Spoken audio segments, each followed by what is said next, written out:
Hi guys! Tara, subukan natin kumain dito sa Osaka Ramen Sushi here in Temecula. So ayan, nagaya si Ate Sam na kumain daw kami dito. So ayan, pagbigyan natin si Ate Sam at para matry din natin ng kanilang ramen and sushi. So ayan, wait lang muna kami dito at maraming kumakain pa. At ayan na, si Samuel ay nakaupo na, tumitingin na siya ng kanyang o-orderin at andin si Ate Sam at si Kuya Sandy. Yan ang kanilang mga choices ng sushi. Yan, mukhang masasarap lahat. At hindi lang ramen and sushi ang meron sila dito. Meron din silang mga fried rice at iba pang mga foods and also the appetizers. Yan. Pili na si Samuel ng kanyang order. So ito, wait lang muna kami dito ng kanyang order. At ito na ang order ni Samuel, ang bento orange chicken with fried dumplings. So ayan, enjoy si Samuel.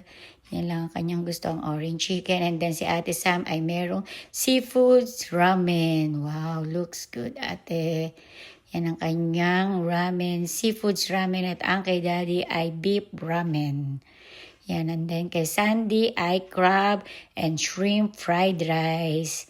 Looks yummy, kuya. Yan, share kami ni kuya dyan mamaya. Yung favorite niya kasi ang fried rice at meron din tayong Osaka sushi roll.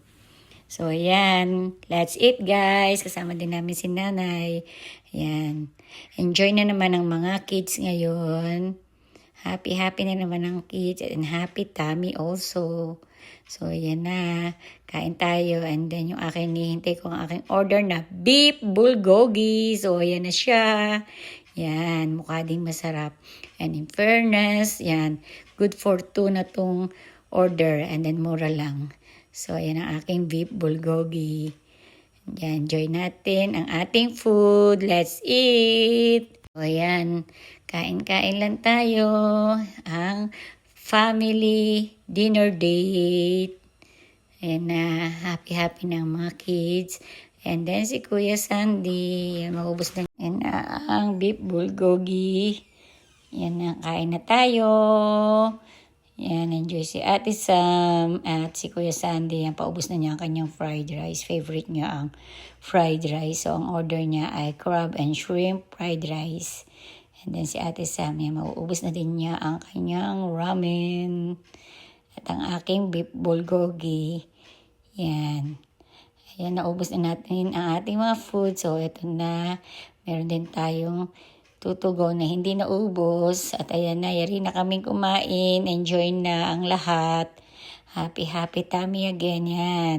See, ubos namin ang aming mga food. So, it means masarap ang kanilang food. At nag-enjoy ang lahat. Good job. Ayan, si Samuel. Super happy. At ayan, pauwi na kami. Happy si Sandy. Yan. Let's go home. Ayan na ang natira ni nanay. So, kakainin pa ni Ate Sam yan mamaya. Yan. Let's go home na.